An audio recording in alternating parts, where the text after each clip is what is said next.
کرو۔ بسم اللہ الرحمن الرحیم، الحمدللہ رب العالمین، اللہم صلی علی سیدنا و مولانا محمد وعلی آلہ وصحبہ وبارک وسلم۔ مکرم ناظرین، السلام علیکم ورحمۃ اللہ وبرکاتہ۔ پروگرام ترتیل القرآن اور میں آپ کا میزبان محمد افضل نوشاہی آپ کی خدمت میں حاضر ہوں۔ ناظرین، ہمارا قرآن کریم کے ساتھ تعلق الحمدللہ عمل والا بھی ہے، عقیدت والا بھی ہے، محبت والا بھی ہے، اور مین اس بات پر ہمارا فوکس ہونا چاہیے کہ قرآنی فکر، قرآنی تدبر، اس کو ہمارے اندر اتر جانا چاہیے، اور یہ اسی صورت میں پاسبل ہے کہ جب ہم اہتمام کے ساتھ قرآن کریم کے ساتھ اپنا تعلق قائم کریں گے اور اس تعلق کو اپنے عمل میں ڈھالیں گے۔ حضرت عبداللہ بن مسعود رضی اللہ تعالیٰ عنہ نے بیان کیا کہ ایک شخص نے انہیں کہا کہ میں مفصل کو ایک رکعت میں پڑھتا ہوں، تو حضرت عبداللہ بن مسعود نے فرمایا کہ تم اس طرح جلدی جلدی پڑھتے ہو جس طرح شعر پڑھ جاتے ہو۔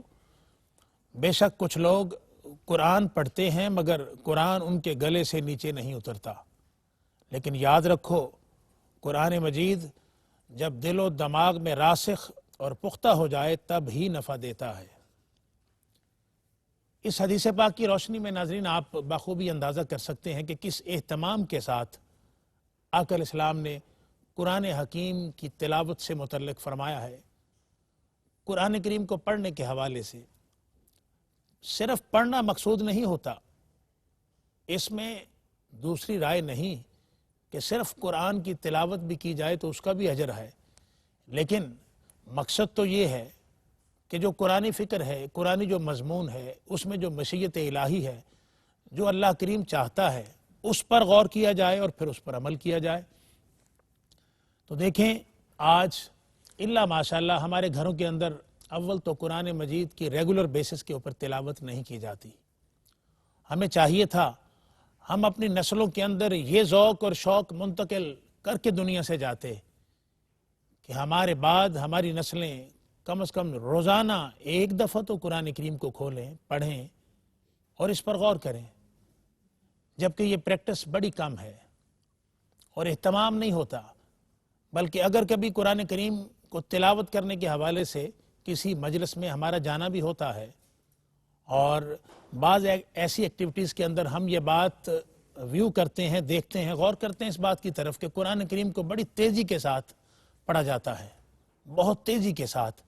اب پڑھنے والا تو پڑھ رہا ہوتا ہے، لیکن ناظرین جو سننے والا ہوتا ہے اس پر بھی وہی کیفیت تیزی کے ساتھ جو گزرنا ہے، اس کے مفاہیم، اس کے اندر جو گہرائیاں اللہ کریم نے رکھی ہیں، اس کے اندر جو راز اور کیفیات اور روحانیت کے سمندر ہیں، وہ جو پنہاں چیزیں ہیں، ان پر پھر دھیان نہیں جاتا۔ کیسے جائے گا؟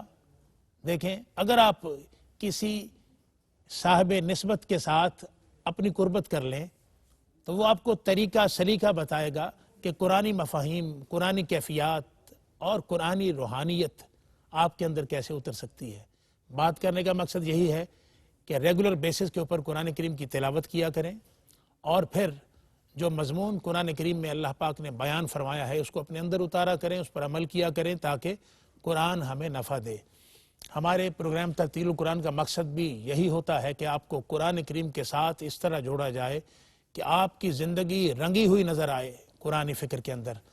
ناظرین، آج جو شخصیات ہمارے پروگرام کی زینت ہیں ان میں بلا شبہ ایک بہت بڑی علمی شخصیت جو آپ کی بھی پسندیدہ ہے اور ہر دل عزیز شخصیت ہیں، اور بلا شبہ کئی کتابوں کے مصنف ہیں، آقا علیہ السلام کی بارگاہ کے نعت گو شاعر ہیں آپ، بہت ضخیم ان کی کلیات ہے اور بات بڑے سہل انداز سے کرتے ہیں لیکن مستند کرتے ہیں۔ محترم علامہ محمد شہزاد مجددی صاحب، قبلہ آپ کا بہت شکریہ۔ ناظرین، آپ کے ساتھ تشریف رکھتے ہیں ہمارے ملک پاکستان کے بہت بڑے قاری قرآن، جن کو مختلف لہجوں کے ساتھ اور مختلف جو قرآن کریم کے مقامات قرات کے حوالے سے ایک ملکہ حاصل ہے، ہولڈ ہے، محترم قاری محمد زبیر صاحب۔ جناب آپ کا بہت شکریہ، آغاز فرمائیے تلاوت کلام پاک سے۔ اعوذ باللہ من الشیطان الرجیم،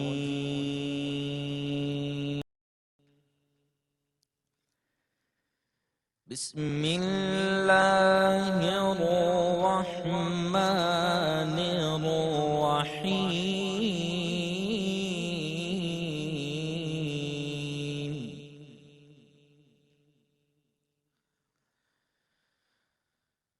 فوربك لنسألنهم أجمعين عما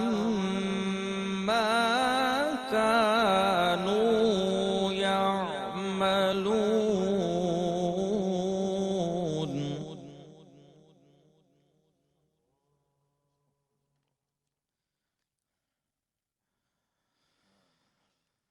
فاصدع بما تؤمر وأعرض عن المشركين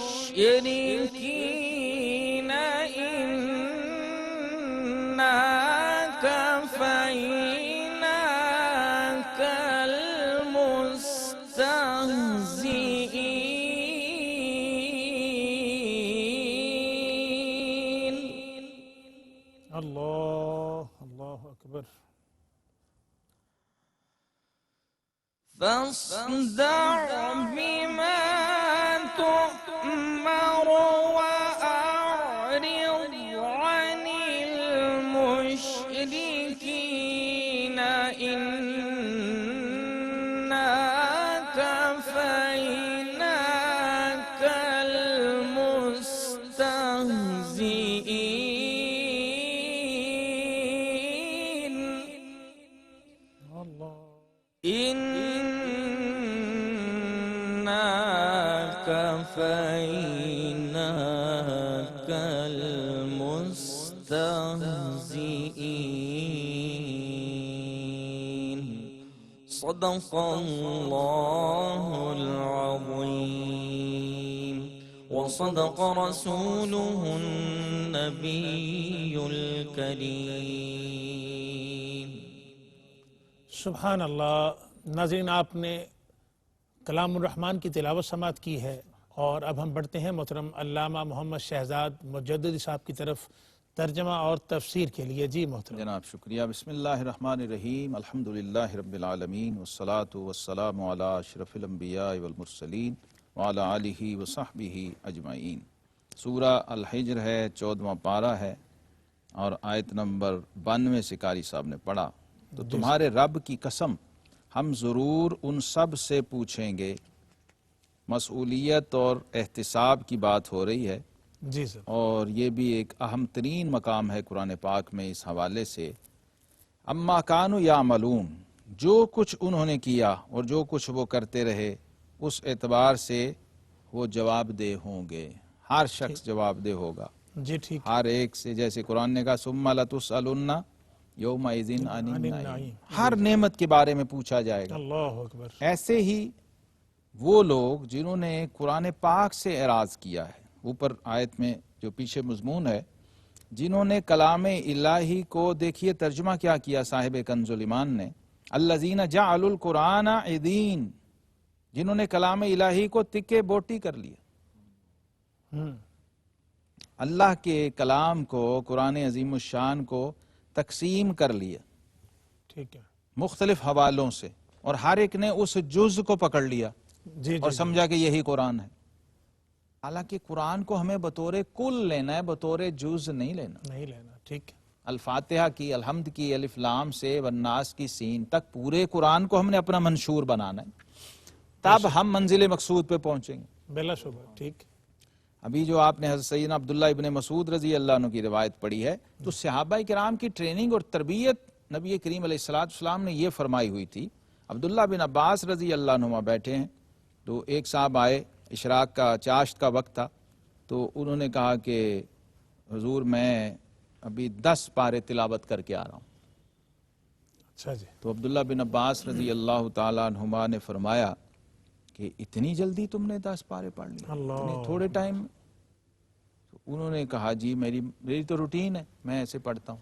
تو آپ نے فرمایا کہ اگر میں قرآن پاک کی صرف 10 آیات، تم نے تو 10 پارے پڑھے ہیں، صرف 10 میں صرف 10 آیات کو صحیح تجوید کے ساتھ درست طریقے سے پڑھ کے پھر اس کو سمجھ لوں تو مجھے 10 پارے پڑھنے سے زیادہ عزیز ہے. اللہ اکبر، اللہ یہ ٹریننگ ہے قرآن، اور قرآن خود یہی کہہ رہا ہے فَقْرَؤْا مَا تَيَسَّرَ مِنَ الْقُرْآنِ، بہت خوبصورت. جتنا آسانی سے سہولت سے پڑھ سکو وہ پڑھو، لیکن اصل مقصد جو اس کے نزول کا ہے اس پہ فوکس کرو، اس کو اپنے اوپر طاری کرو. وہی بات یہاں ہو رہی ہے. تو پھر فرمایا ان سے ضرور پوچھا جائے گا جو کچھ وہ کرتے ہیں، جو ان کفار نے کیا ہے اور قرآن سے جو اعراض کیا ہے، اللہ کی نایات سے اعراض کیا ہے. جی جی جی. تو پھر حکم دیا نبی کریم علیہ الصلوۃ والسلام کو، تو اعلانیہ کہہ دو جس بات کا تمہیں حکم ہے.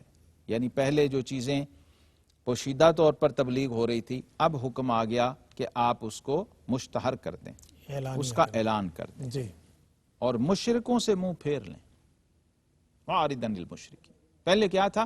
چونکہ تبلیغ مقصود تھی، دعوت دینا مقصود تھا، تو ان کے ساتھ نرم رویہ رکھا جاتا تھا، تعلق بھی رکھا جاتا تھا، اور وہ اس کا ناجائز فائدہ اٹھاتے ہوئے بے ادبی اور گستاخی کا مرتکب ہوا کرتے. گستاخی کے مرتکب ہوا کرتے تھے. ناظرین اس بات کو ہم آگے بڑھائیں گے، لیکن ایک مختصر سے وقفے کے بعد آپ ہمارے ساتھ رہیے. جی ناظرین، آپ کو خوش آمدید کہتے ہیں پروگرام ترتیل القرآن میں. اور بریک پہ جانے سے پہلے آپ گفتگو سن رہے ہیں کفار سے منہ پھیر لیں، اور جہاں پر بہت ساری حکمتیں تھیں پہلے ان کے ساتھ متعلق ہونے کے حوالے سے، اب قرآن کا حکم آیا ان سے منہ پھیر لیں. جی پھیر محترم. لیں اور ان کی پرواہ بھی نہ کریں. اب اعلانیہ اپنی دعوت کو عام کریں، ان کی پرواہ بھی نہ ان کریں. کی پرواہ نہ کریں. وَأَعْرِضْ عَنِ الْمُشْرِكِينَ کا مطلب یہی ہے نا، ظاہر ہے وہ تو چونکہ ایک ڈومینیٹنگ پوزیشن میں تھے نا جی، ڈومینیٹ کر رہے تھے معاشرے پورے مکہ اور پورے عرب کو. کفار یہ سارے سردار تھے، بڑے بڑے لوگ تھے.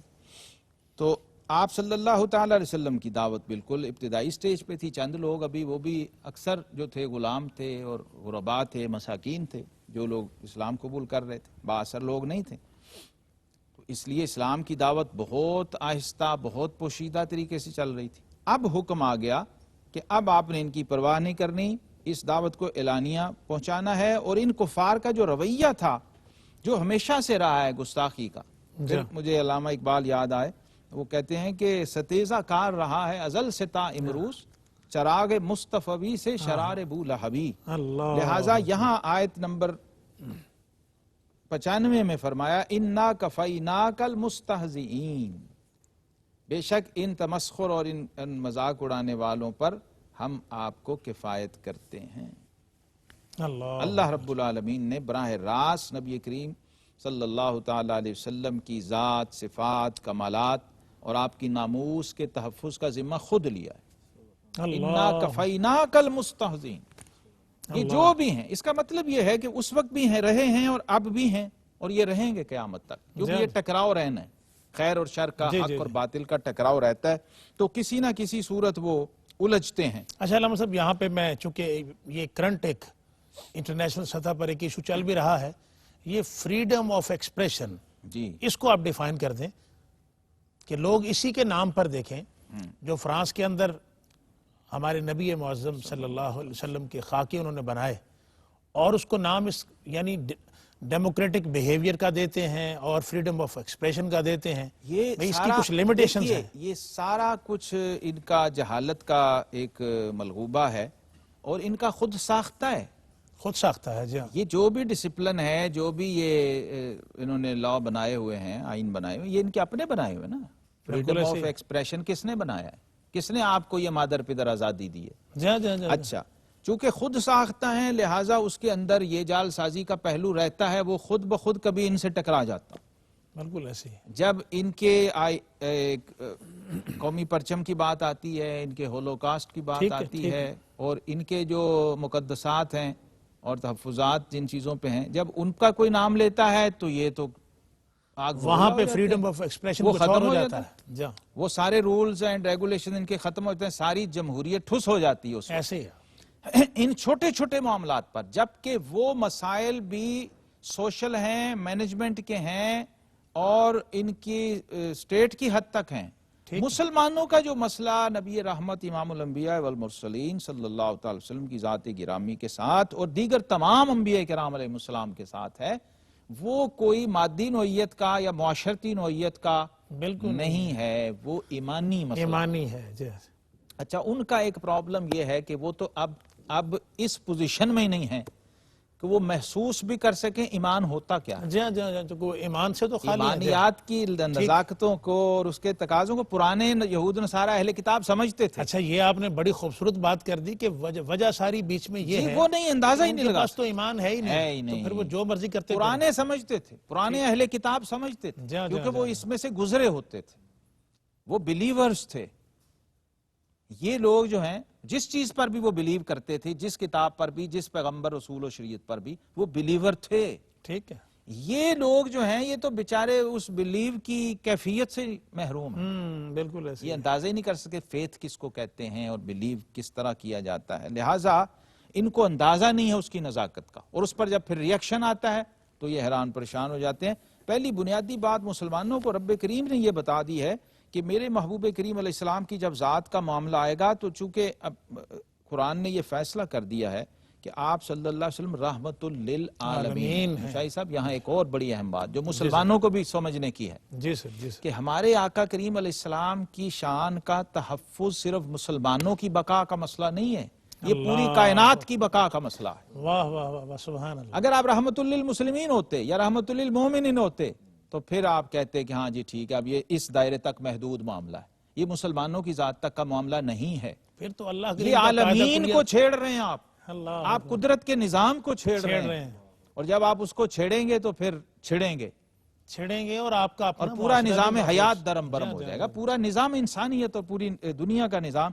اس لیے رب کریم نے فرما دیا کہ محبوب ان پر ہم آپ کو کفایت کریں گے، اور جبریل امین کو اس پہ مامور کیا کہ یہ جو کفار یہ حرکتیں کر رہے ہیں، جاؤ، آپ نے پھر انگلی سے اشارہ کیا، ولید بن مغیرہ اور اسود بن مطلب اور جتنے گستاخ تھے، کسی کی پنڈلی گئی، کسی کی آنکھ گئی، کسی کا ناک گیا، کسی کے کان گئے۔ اللہ اکبر۔ ناظرین دیکھیں، اس پر بڑی لمبی باتیں کی جا سکتی ہیں، لیکن محترم علامہ صاحب نے ہمارا دھیان اس بات کی طرف مبذول کروایا ہے کہ یہ جو democratic behaviour, freedom of expression, اس نام پر اور اس جملے پر معاشرے کا امن تباہ و برباد کرنا، جبکہ آپ کو پتہ اس بات کا ہونا چاہیے کہ دیکھیں جو سارا معاشرہ ہے، ساری انسانیت ہے، آقا علیہ السلام ساری انسانیت کے لیے، عالمین کے لیے رحمت ہیں، تو اللہ کریم ہمیں توفیق عطا فرمائے اور ان کو ہدایت عطا فرمائے جس ڈگر پر وہ چل رہے ہیں، اللہ کریم ان کو ہدایت عطا فرمائے۔ محترم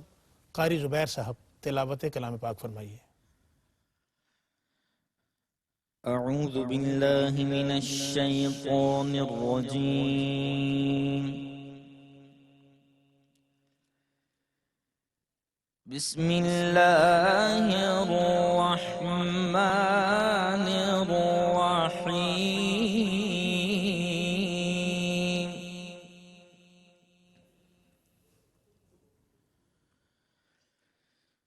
إن الذين يؤذون الله ورسوله لعنهم الله في الدنيا والآخرة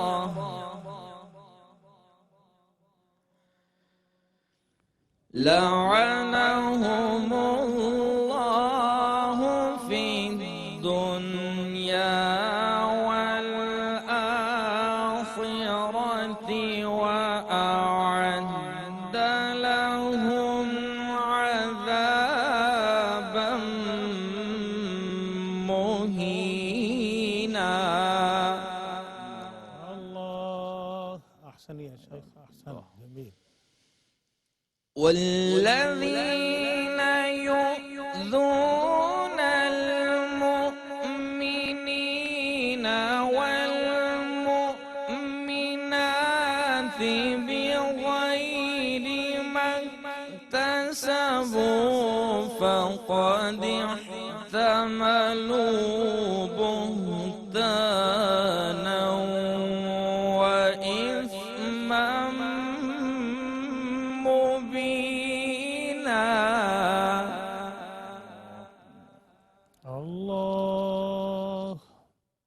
والذين يؤذون المؤمنين والمؤمنات بغير ما اكتسبوا فقد احتملوا بهتانا وإثما مبينا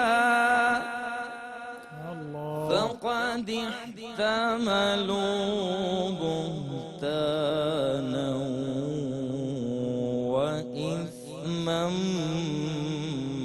مبينا صدق الله العظيم وصدق رسوله النبي الكريم. سبحان اللہ. ناظرین، آپ نے ترتیل القرآن کا ایک خوبصورت لہجہ بڑے خوبصورت انداز میں محترم قاری زبیر صاحب سے تلاوت سنی.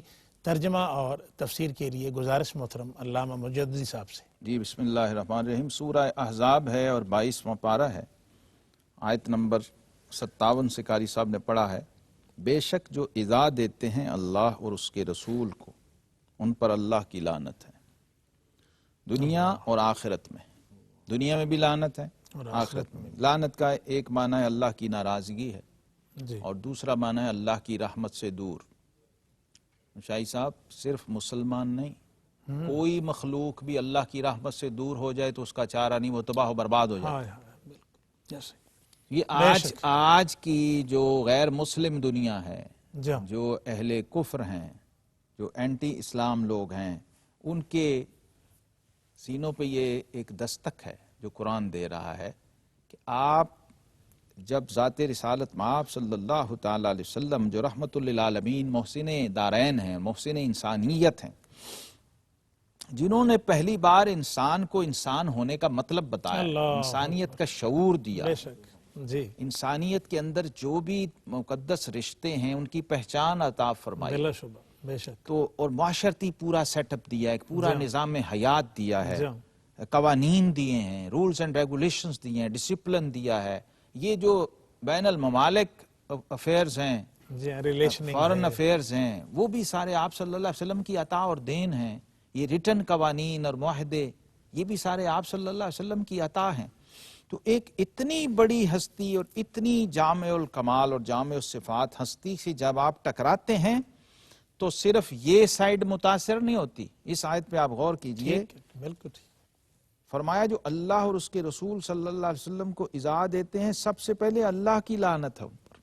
اللہ صرف یہ ہماری سائیڈ، مخلوق والی سائیڈ ہی اس سے ڈسٹرب نہیں ہو رہی، جی جی جی، وہ سائیڈ بھی متاثر ہو رہی ہے اور ڈسٹرب ہو رہی. ذات باری تعالی جو کائنات کا خالق و مالک، اللہ اس کو بھی یہ پسند نہیں. گویا آپ اسے ایذا دے رہے ہیں، آپ اپنے رب کو ایذا دے رہے ہیں. آپ اسے اگر رب نہیں بھی مانتے، باقی کائنات کا تو وہ رب ہے، اور آپ کا رب وہ پھر بھی ہے، آپ اسے مانیں یا نہ مانیں. تو جب آپ اللہ کی رحمت سے اور اللہ کی غیرت کو چھیڑتے ہیں اور ڈسٹرب کرتے ہیں اور تنگ کرتے ہیں تو پھر اس کا نتیجہ یہ پوری دنیا کا نظام، صرف یہ نہیں کوئی محدود ایک ملک یا ایک شہر. پھر یہ کرونا جیسے وائرس پیدا ہوتے ہیں، ڈینگی وائرس پیدا ہوتے ہیں، یہ جناب کووڈ 19 جس کا نام رکھا ہوا ہے، ہم اس کو کرونا کہتے ہیں، یہ رکھے، اور ایسی بیماریاں کہ ان کا پھر آپ کو ویکسین نہیں ملتی، کوئی دوائی نہیں.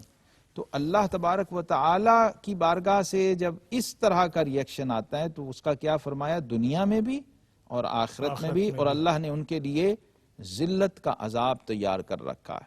اللہ اکبر. ناظرین دیکھیں، اللہ کی ناراضگی اور عذاب کے حوالے سے یہ پورا کرائٹیریا جو علامہ صاحب نے آپ کو بتایا ہے آپ کے سامنے ہے. اور عالم کفر اگر یہ حرکت کر رہا ہے تو صرف ہم لوگوں کی دل آزاری نہیں ہو رہی، اللہ کریم ناراض ہو رہا ہے، عالم انسانیت اس سے متاثر ہوگی. اللہ کریم ہمیں توفیق عطا فرمائے سمجھنے کی اور ان کو ہدایت عطا فرمائے. ایک بریک کے بعد آپ کی خدمت میں ہم دوبارہ حاضر ہوتے ہیں، آپ ہمارے ساتھ رہیے.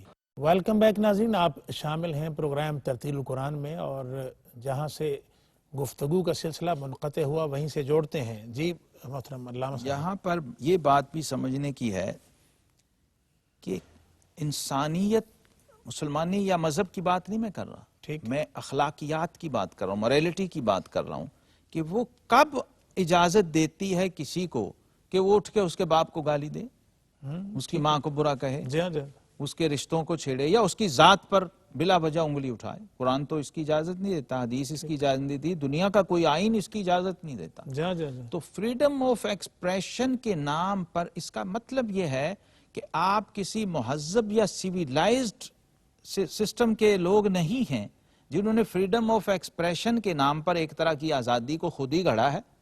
اس کے نتیجے میں آپ اس حد تک چلے گئے کہ آپ کو یہ پرواہ بھی نہیں رہی کہ یہاں بقائے انسانی کا مسئلہ ہو جائے گا یا بقائے کائنات کا مسئلہ ہو جائے گا یا پوری انسانیت اس سے خطرے میں پڑ جائے گی۔ اس کی اجازت کسی کو بھی اس نام پر، اس دھاندلی پر نہیں دی جا سکتی کہ آپ فریڈم آف ایکسپریشن آپ کا آپ کے لیے ہے، ہاں وہ آپ آپ کے لیے اپنے ہے، حد آپ نے وہ بنایا ہے نا، تو آپ اس کو اپوز زبردستی پوری دنیا پہ تھوپ نہیں سکتے۔ اچھا یقین کریں کہ کبھی آپ کا بھی جانا ہوتا ہے ویسٹرن ورلڈ میں، کبھی جائیں تو یقین کریں علامہ صاحب کہ ان کا اپنا فیملی سسٹم سارا ڈسٹرائے، وہ تو بہت عرصے کا ٹوٹ تباہ چکا ہوا ہوا پڑا ہے۔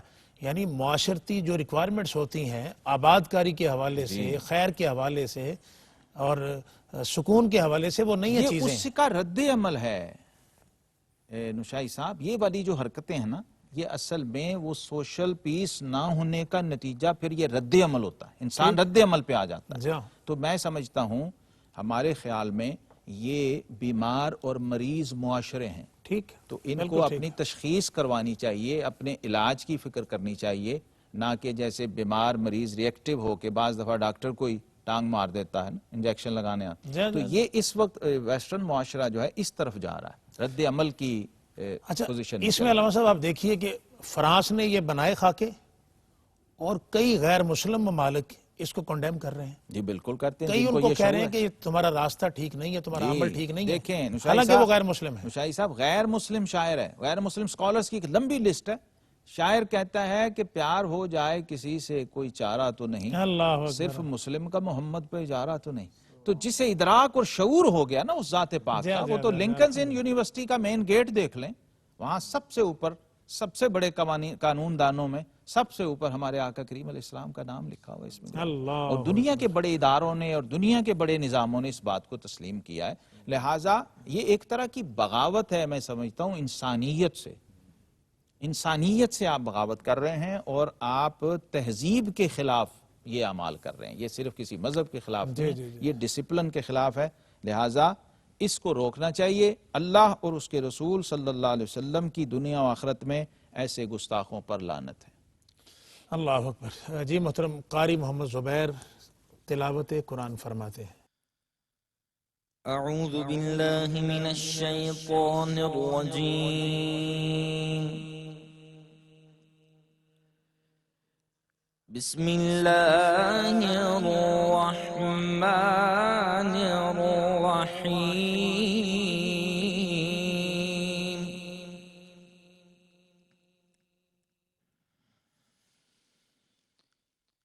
تبت يدا أبي لهب وتب ما أغنى عنه ماله وما كسب سيصلى نارا ذات لهب اللہ اکبر، اللہ اکبر۔ وامرأته حمالة الحطب في جيدها حبل من مسد في جيدها حبل من مسد صدق الله وصدق رسوله النبي الكريم. اللہ اکبر. جی محترم، ترجمہ اور تفسیر عطا فرمائیے. جی بسم اللہ الرحمن الرحیم. سورہ لہب ہے، 30واں پارہ ہے. تباہ ہو جائیں ابو لہب کے دونوں ہاتھ، اللہ. اور وہ تباہ ہو ہی گیا. نبی کریم علیہ السلام کوہ صفا پر لوگوں کو دعوت اسلام پیش کر رہے ہیں، اور اس دوران آپ کا یہ ظاہر چچا ہے ابو لہب. اس نے جب آقا کریم علیہ السلام کو دعوت دیتے ہوئے اور حق کی طرف لوگوں کو بلاتے ہوئے دیکھا تو گستاخی اور بے ادبی کے کلمات کہے آپ صلی اللہ علیہ وسلم کے بارے میں، اور اپنے اس رشتے کا ناجائز فائدہ اٹھایا. جی جی جی. بظاہر رشتے میں بڑا ہونے کا، اور ایک سردار بھی تھا ظاہر. تو یہاں قرآن پاک نے ایک بڑی اہم چیز ہمیں سمجھائی، بار بار پورے قرآن میں بھی اس کا ذکر آتا ہے، اور اس سورہ مبارکہ میں تو خاص طور پہ اس پوری سورت کی روح یہ ہے کہ حسن ز بصرہ، بلال از حبش، صہیب از روم. ہاں ہاں. اللہ اکبر. حسن بصرے سے آئے، جی. بلال حبشے سے آئے، صہیب روم سے آئے، سلمان فارس سے آئے. ز خاک مکہ ابو جہل انچ بل عجبیست. یہ کیسی عجیب بات ہے کہ مکے کی خاک سے اور مٹی سے ابو جہل کا خمیر اٹھا. ابو جہل پر تو مکے میں پیدا ہونا کوئی کمال نہیں ہے، واہ واہ واہ. اور کسی بہت بڑی ہستی سے کوئی بڑا قریبی رشتہ ہونا بھی کوئی کمال نہیں. کمال نہیں ہے. کمال یہ ہے کہ اس بہت بڑی ہستی سے اگر آپ کا کوئی مادی رشتہ بھی ہے تو کہیں وہ رشتہ حجاب نہ بن جائے. اللہ اکبر. اور یہاں یہی ہوتا ہے دنیا میں. آپ پوری تاریخ اور ہسٹری اٹھا کے بہت دیکھیں بڑا سبق ہے یہ. واہ واہ. تو کاش ہم اس رشتے کی دیوار اور حجاب کو کسی طرح توڑنا اور ہٹانا سیکھ لیں. تو پھر دیکھیے کیا وجود میں آتا ہے. جب وہ رشتے کی دیوار اور حجاب اٹھتا ہے تو سیدنا علی المرتضیٰ شیر خدا جیسی ہستیاں وجود میں. ہاں ہاں. سبحان اللہ. اور جب وہ حجاب بن جاتا ہے تو سگا چچا ہو کے بھی ایمان کی دولت سے محروم. اور قرآن کی آیت آ گئی تبت یدا ابی لہب وتب. ہمیشہ کے لیے قیامت تک اس کو قرآن بنا دیا رب کریم نے، تاکہ ابو لہب تیرے ہاتھ مستقل ٹوٹتے رہیں. اللہ. تو نے تو ایک بار جسارت کی اور گستاخی کی میرے محبوب کریم علیہ السلام کے دست مبارک کی طرف، بے ادبی کا جملہ کہہ دیا، تو رب کریم نے اس کو مستقل آیت بنایا، اور پھر فرمایا اسے کچھ کام نہ آیا اس کا مال اور نہ جو اس نے کمایا تھا. اب دھنستا ہے اور شعلے مارتی ہوئی آگ کے اندر، جہنم کی آگ کے اندر. اور ساتھ اس کی بیوی، اس کی جو عورت تھی، وہ بھی لکڑیوں کا گٹھا سر پر اٹھاتی، اور اس کے گلے میں کھجور کی چھال کا رسہ ہوتا تھا. یہ عورت جو تھی، لکڑیاں باندھی ہوتی ہیں نا جی لوگوں نے، تو یہ پیچھے اٹھاتے ہیں. اس زمانے میں یہی طریقہ. پھر اس کو اپنے کندھوں کے ساتھ رسیوں سے باندھ لیتے ہیں. یہ سانس لینے کے لیے رکی اور گٹھا ایک چٹان پہ رکھا، اور وہی رسی جو تھی گلے میں، وہ گٹھا پیچھے کو لڑکا اور وہ پھندا بن گیا. فی جیدہا حبل من مسد. اللہ. وہی چیز جس کو وہ فائدے کے لیے اپنے لے کے جا رہی تھی، وہی اس کی موت کا سامان بن گئی. جب یہ لوگ زد میں آتے ہیں، قدرت کی اور اللہ کی پکڑ میں آتے ہیں، تو پھر نفع بخش چیزیں بھی نقصان دہ اور مضر ہونا شروع ہو جاتی ہیں. یہاں ایک بہت بڑا میسج یہ بھی سورہ مبارکہ میں ہے، اور آئمہ نے اس کو معجزہ قرار دیا ہے قرآن اور صاحب قرآن کا، کہ ابو لہب کی زندگی میں یہ کہا جا رہا ہے کہ تو جہنمی ہے اور تیرے ہاتھ ٹوٹ گئے، اور یہ وعید آ گئی. لیکن ابو لہب نے اپنے آپ کو سچا اور اپنے مقابل دین کو جھوٹا ثابت کرنے کے لیے یہ ایفرٹ نہیں کی کہ میں کلمہ پڑھ کے مسلمان ہو جاؤں. ہاں جی جی. ورنہ دشمن تو چاہتا ہے نا کہ جو میرا مخالف کہہ رہا ہے بات اس کے الٹ ہو جائے، اس کی بات کہی ہوئی پوری نہ ہو. تو یہ قرآن کا زندہ معجزہ ہے. قرآن میں اتنی قطعیت ہے کہ قرآن اپنے مخالف کے سامنے بھی گفتگو کر رہا اور وہ کھڑا بھی ہو تو وہ دم نہیں مار سکتا. فَبُہِتَ الَّذِي كَفَرَ. اب تو اس کو 1400 سال گزر گئے، لیکن جب یہ سورت اتری تھی اس وقت ابو لہب زندہ تھا.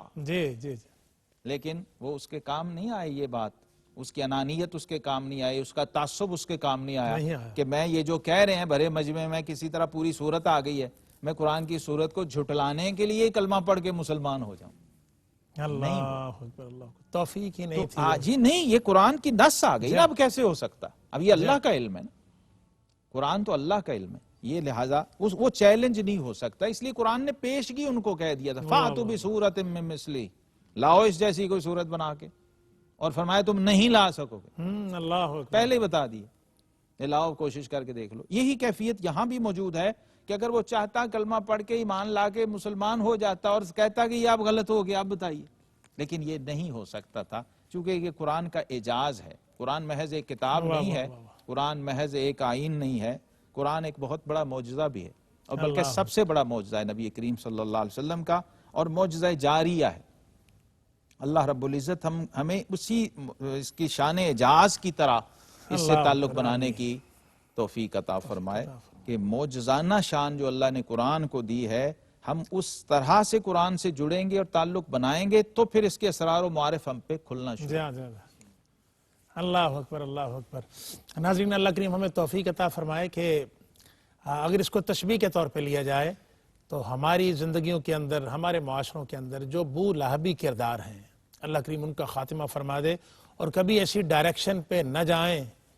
قرآن ہمیں یہ سمجھا رہا ہے، سجھا رہا ہے کہ یہ جو نیگیٹو ڈائریکشنز ہیں، جو کافرانہ جہتیں ہیں، یہ بو لہبی کردار کی حامل ہوتی ہیں۔ اللہ کریم ہمیں محفوظ رکھے۔ ناظرین، پروگرام ترتیل القرآن کا وقت اپنے اختتام کو پہنچتا ہے۔ آج ہمارے ساتھ موجود تھے محترم علامہ محمد شہزاد مجددی صاحب اور محترم قاری محمد زبیر صاحب، آپ کا بہت شکریہ۔ انشاءاللہ تعالیٰ اگلے پروگرام میں آپ سے ملاقات ہوگی۔ اپنے میزبان محمد افضل نوشاہی کو اجازت دیں۔ السلام علیکم ورحمۃ اللہ وبرکاتہ۔